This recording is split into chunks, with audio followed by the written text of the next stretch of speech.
¿Alguna vez viste un camión Dina en la carretera y te preguntaste por qué ya no están? Hoy vas a descubrir las razones detrás de la desaparición de una marca que fue orgullo industrial de México. Algunas tienen que ver con decisiones comerciales, otras con cambios de mercado, y alguna con acuerdos internacionales que lo transformaron todo por dentro. Lo paradójico es que Dina no desapareció por débil, sino justo cuando había logrado construir algo propio. Quédate hasta el final porque el último capítulo de esta historia es el más difícil de entender y el que menos se cuenta. En 1991, el gobierno mexicano vendió Dina por $84 millones.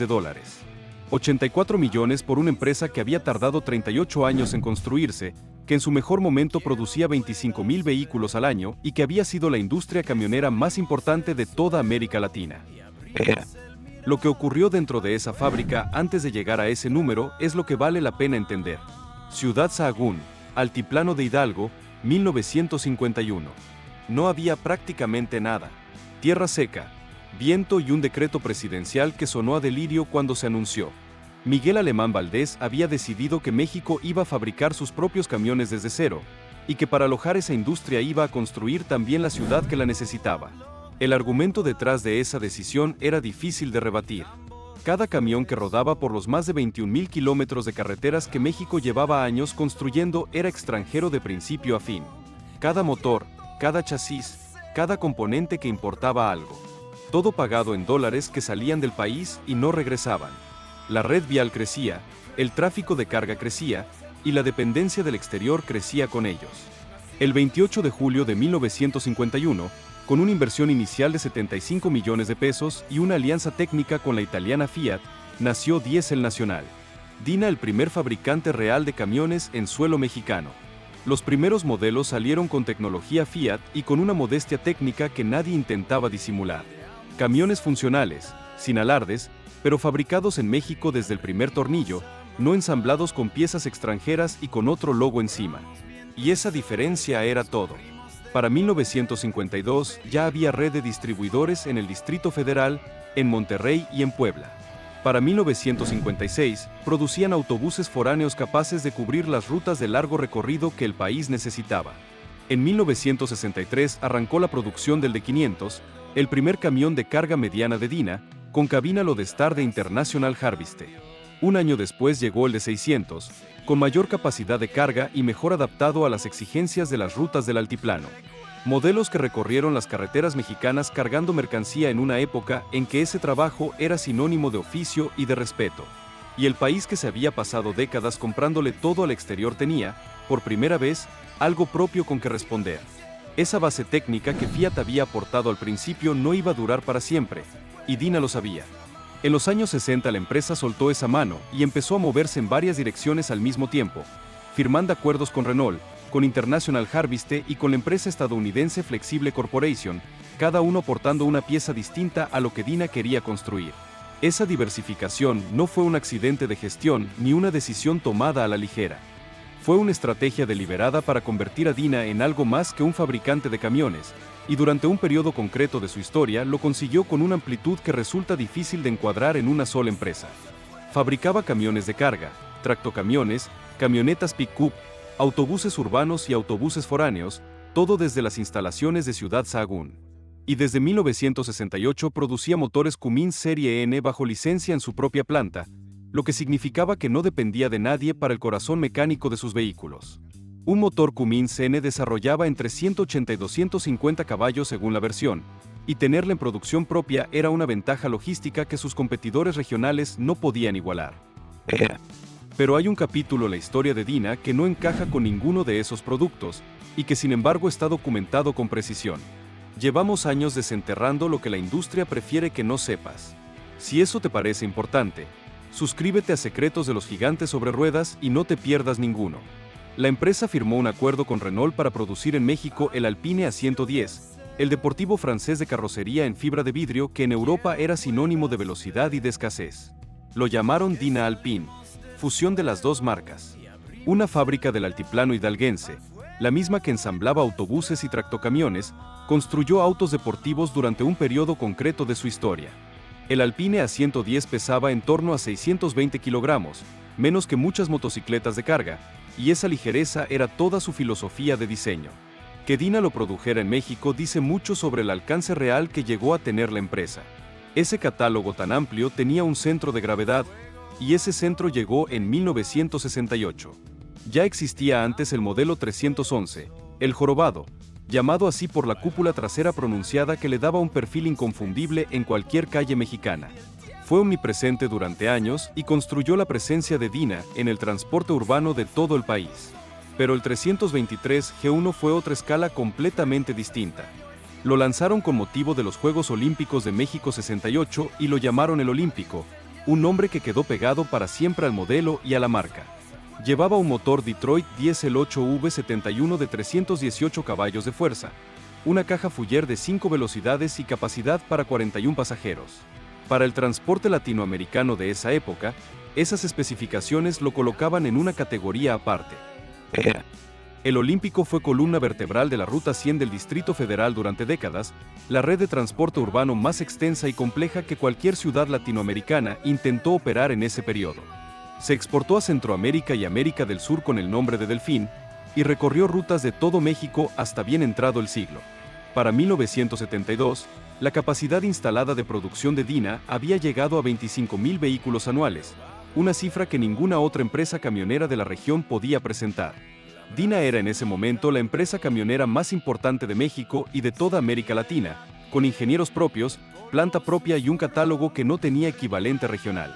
Y fue precisamente en ese punto donde empezó a formarse el problema que nadie quería nombrar en voz alta.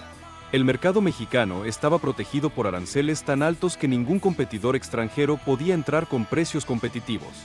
Esa protección le había dado a Dina tiempo y espacio para crecer sin presión exterior, pero también le había quitado el único estímulo que obliga a cualquier fabricante a mejorar de verdad.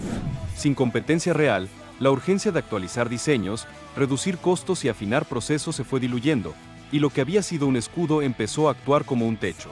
La protección arancelaria que había sostenido a Dina durante décadas terminó haciendo exactamente lo contrario de lo que prometía.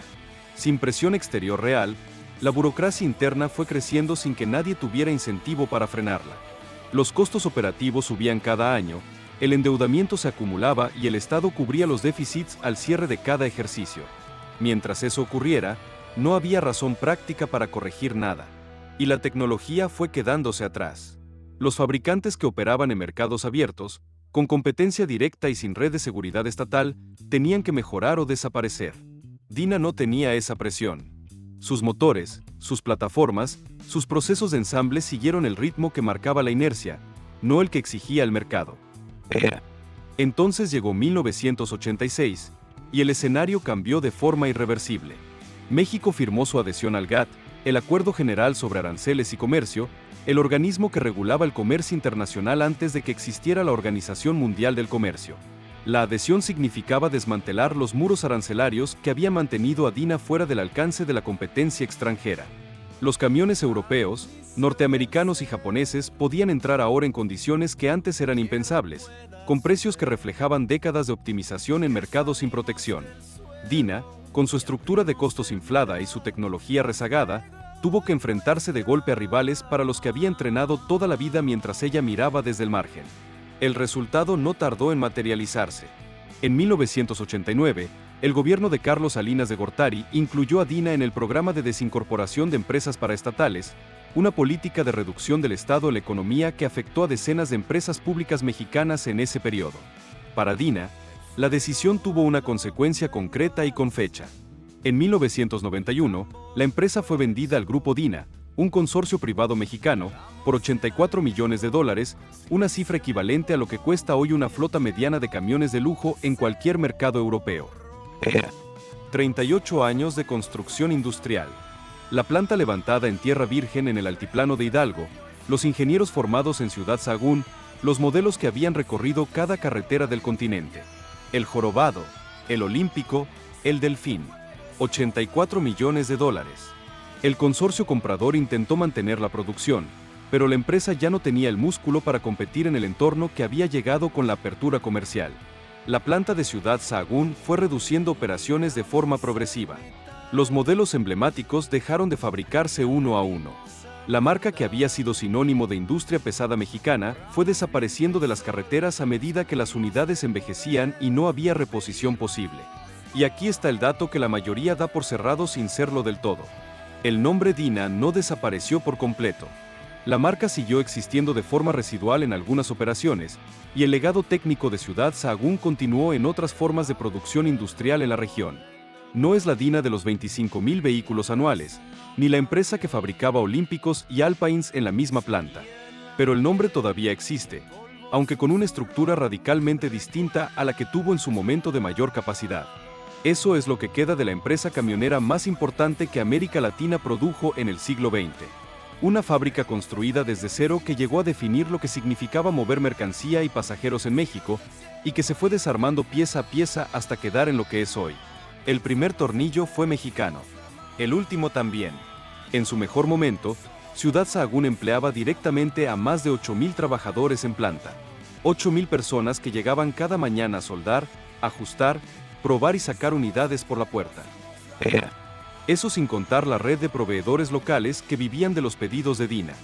Cuando la planta redujo operaciones, no solo desaparecieron puestos de trabajo dentro del recinto. Desapareció una cadena entera de talleres, fundiciones y fabricantes de componentes que habían crecido alrededor de ella durante décadas.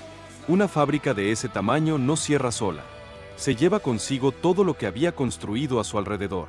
Lo que acabas de ver no sale en los folletos del fabricante. Únete a Secretos de los Gigantes sobre Ruedas, suscríbete, y la próxima vez que veas uno de estos en la carretera vas a mirarlo diferente. Hay historias que uno cree conocer y resulta que apenas había visto la superficie. ¿Qué fue lo que más te sorprendió? ¿La escala de lo que llegó a producir Ciudad Sahagún, los acuerdos tecnológicos que permitieron fabricar motores propios, o el tamaño de la cadena que se fue abajo cuando la planta redujo operaciones? ¿Hay algún modelo Dina específico del que quieras que hablemos a fondo? Ya sea un autobús, un camión de carga o alguna versión que hayas visto circular en tu zona. Y dime, ¿alguna vez manejaste o viajaste en un vehículo Dina y cómo lo recuerdas? Déjalo en los comentarios. Si te gusta este tipo de contenido, dale a me gusta, suscríbete al canal y activa las notificaciones para no perderte ninguno.